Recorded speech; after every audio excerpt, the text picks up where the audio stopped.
Hola amigos, ¿qué tal? ¿Cómo están ustedes? El placer renovado de cada semana cuando nos encontramos aquí en esto que llamamos Historias desde el Ringside. Comenzamos, como siempre, con el análisis, con la mirada universal del mundo del boxeo de Pablo Martínez. Pablo, ¿cómo estamos? ¿Qué tal? ¿Cómo estás, Néstor? Bienvenido. Vamos a hablar de todo lo que pasó el fin de semana. Empezamos por algo que casi repetitivo, con los boxeadores argentinos cuando salen al exterior, ¿no? Sí. Esto tiene que ver con lo que ocurrió en Ekaterimburgo, en Rusia. De 4 que pelearon, solamente un triunfo, ¿eh? De lo que pasó con Rodrigo C4 Ruiz. Sí, señor. Perdió por puntos ante el uzbeco Mumadjekov en el séptimo round. Cayó finalmente Ruiz, séptimo y décimo round. Perdió entonces el tucumano. También perdió Brian Suárez por puntos en fallo dividido ante el local Wojciechowski, en donde, rara la tarjeta, en 2 le dieron empate al ruso. Sí. No, en una empate y 2... Al ruso y otro empate. Y otro empate, sí. Bueno, y después lo que faltó es que el catamarqueño Pablo Corso perdió por puntos en fallo unánime ante el ruso Pavel Silian. Lamentable no pudo llegar el catamarqueño. El único que ganó fue Neri Muñoz, por nocaut. Tremenda sorpresa porque le ganó a un invicto que estaba en las puertas de pelea de campeonato del mundo. Impresionante. Impresionante el nocaut que le metió.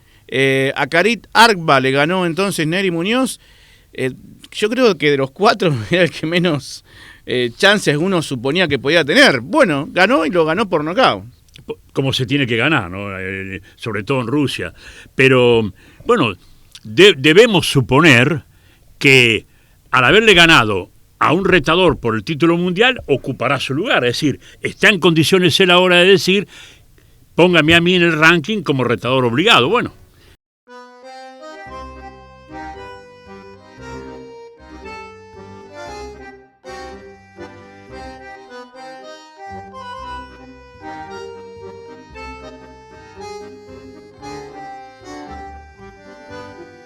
Nuestra historia de hoy nos trae el recuerdo de un gran boxeador. Nació en el barrio del Bronx, en Nueva York, un barrio famoso por lo peligroso. Un 12 de septiembre de 1958. De chiquito se radicó en Puerto Rico, la isla del encanto, con su padre Goyo, su madre y sus hermanos. Se ubicaron en el barrio Saint Just, cercano a San Juan de Puerto Rico, la capital de ese país. Y en el fondo de su casa armaron un precario, un gimnasio casero, donde comenzó a entrenar y lo atrapó el boxeo. Estoy hablando de Wilfredo Benítez, el radar, así le decían, o también la Biblia del boxeo. Corta carrera amateur, y a los 15 años de edad se hizo profesional. Claro, bueno, en esa parte del mundo podían hacerse profesionales con tan corta edad. Bueno, la cuestión es que un 22 de noviembre de 1973 debutó ganando por nocaut en un round a Jairam Santiago. Se hizo muy popular Wilfredo Benítez rápidamente, tenía una natural condición, digamos, de propia naturaleza para esquivar los golpes del adversario. Por eso le pusieron el radar, ¿no? Iba mucha gente a verlo. Se convirtió con el tiempo en el boxeador más joven de la historia al ganar el título mundial. Se lo gana Kid Pambelé, tenía 17 años. Fue en la categoría Welter Junior. Hoy sería superliviano. El título era de la AMB, de la Asociación Mundial, ganó por puntos un 6 de marzo de 1976. Lo entrenaba su padre, con quien no había una buena relación. Y siguieron los éxitos y logros. 2 títulos mundiales más llegaron, el welter del Consejo Mundial, el 14 de enero de 1979, le gana por puntos a Carlos Palomino, una figura en ese momento, pelea en Puerto Rico, tenía 20 años de edad. Luego llegará el turno de la categoría mediano junior, hoy la llamada Super Welter, del Consejo Mundial también, de la CMB, un 23 de mayo de 1981. Le gana por nocaut en 12 al inglés Maurice Hope. La pelea se hizo en Las Vegas. Wilfredo Benítez tenía 22 años de edad. Combatió con los mejores de su momento. Por ejemplo, con Roberto Mano de Piedra Durán, a quien le gana por puntos en 1982, reteniendo el título en mediano junior Super Welter, ¿no? Después pierde por puntos con Tommy Herr en 1982 también. Y allí resigna el título mundial de la categoría Super Welter. Claro, es imposible no recordar su pelea, una de las más trascendentales de su historia o de su carrera profesional, con Ray Sugar Leonard. Gran pelea, memorable pelea, que todo el ambiente del boxeo esperaba. Perdió al final de la pelea, en el último round, en el número 15. En esa época las peleas de campeonato del mundo eran a 15 rounds. Pierde por nocaut técnico en algo raro en cuanto a... Les digo que con tantos años que tengo en el boxeo, nunca vi un corte de esas características.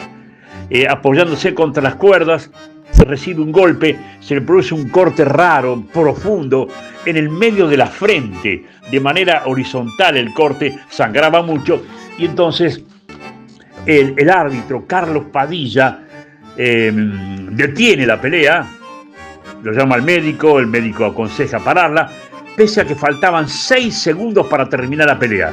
Iban 2 minutos 54 segundos. Pero bueno, igual, aunque Carlos Padilla no hubiera parado la pelea, en las tarjetas hubiera resultado perdedor, porque el Ray Sugar Leonard llevaba ventajas 137-130, 136-134 y 137-133 los jurados hasta ese momento. Un combate memorable por la alta exposición técnica de parte de los dos hombres. Esa noche en la pelea de fondo, un mediocre Vito Autofermo que por obra y gracia, bueno, digamos, de algunas casualidades que se dan en el boxeo, era campeón del mundo de la categoría mediano y lo expuso nada más y nada menos con Marvin Hagler en su mejor momento. Sin embargo, el mediocre Vito Autofermo se las arregló para lograr un empate y retuvo el título. Wilfredo Benítez, como les dije, de gran riqueza técnica, de un poder sorprendente para esquivar los golpes y moverse con mucha velocidad en el ring, tuvo un gran enemigo en su carrera. No fueron los rivales, no, fue él mismo. La falta de fuerza, no física, sino mental, para ir en busca de objetivos, para tener claros los objetivos, poca responsabilidad a la hora de entrenar y otros desbordes personales de conducta lo llevaron a un final tan anunciado como triste. Imprevistamente, y aquí un dato para la anécdota, apareció contratado por un promotor argentino, el querido Gordo Herrera, de la ciudad de Salta, un hombre que trabajó muchísimo en favor del boxeo de esa ciudad, de esa provincia. Y un 28 de noviembre de 1986 perdió por nocaut técnico con Carlos Manuel del Valle Herrera, el argentino, el santafesino, el muchacho del norte de Santa Fe, que incluso llegó a pelear por el título mundial. Wilfredo Benítez fue el primer boxeador de origen latino en lograr 3 títulos mundiales en diferentes categorías. Su última pelea la realizó un 18 de septiembre de 1990, perdiendo por puntos con Scott Pasadora. Tenía 32 años y cerró una campaña con 23 peleas ganadas, 31 de ellas por nocaut, 8 derrotas y un empate. Ingresó al Salón de la Fama del Boxeo en 1996. Les dije, y quedó un testimonio importante de esto, que la relación con su padre no fue buena. Fue de amor, odio, odio, amor. Ellos mismos lo decían. Y Goyo Benítez, su padre, en una nota periodística donde le tocaban el tema de su relación con su hijo, dijo claramente: no puedo controlarlo, se la pasa cada noche en las discotecas, no entrena. Cuando le ganó Maurice Hop, solo se preparó 11 días y fue una de las veces que más entrenó. Una vez, por esta causa, por su falta de preparación y de responsabilidad, discutimos muy fuerte, tan fuerte que me agarró del cuello. Afortunadamente para él, no tenía ese día mi revólver conmigo, si no, creo que lo hubiera matado. Testimonio durísimo, cruel, pero que pintaba una realidad de la relación entre Wilfredo Benítez y su padre, Goyo. Wilfredo Benítez se quedó un tiempo en Salta, algo que nos llamaba a todos la atención después de su derrota con Del Valle Herrera. Lo conocí personalmente. Ya evidenciaba algunos problemas de salud que luego se confirmarían. Dificultades a hablar, arrastraba las palabras, no recordaba algunas fechas. Y decía que su padre se había gastado todo su dinero y que le había dejado una deuda fiscal que, si regresaba a Puerto Rico o en Estados Unidos, iba a ser inmediatamente detenido y llevado a la cárcel. Como les dije, ya hablaba con dificultad y a su regreso, cuando pudo solucionar a través de la gestión de su madre, que se hizo cargo de él, a Puerto Rico, le diagnosticaron clínicamente demencia del pugilista, conocida popularmente como encefalopatía postraumática. No son pocos los que le atribuyeron esto a sus intensos combates, a que peleaba desde chico, desde los 15 años se estaba recibiendo golpes. En fin, todo eso quedó un poco en comentarios, pero científicamente nunca se probó que ese diagnóstico tuviera que estar relacionado directamente con el boxeo.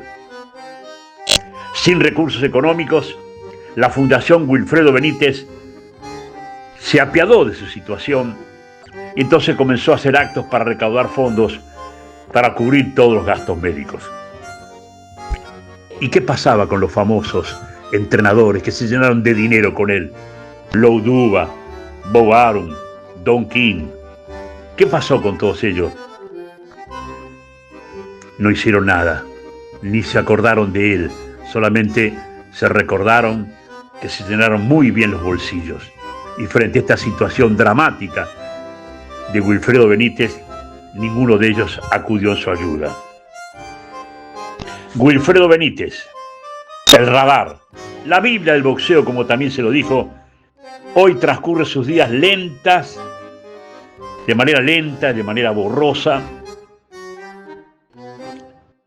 El radar, como le decía, la Biblia del boxeo, es hoy solo un recuerdo deportivo. Vive en Chicago, 66 años de edad, y transcurre con una triste realidad que no nos sorprende, y mucho menos a los que hace muchos años estamos en el mundo del boxeo. Gracias, queridos amigos, por acompañarnos hoy con otra historia desde el ringside, y nos encontraremos, como lo hacemos siempre, dentro de 7 días.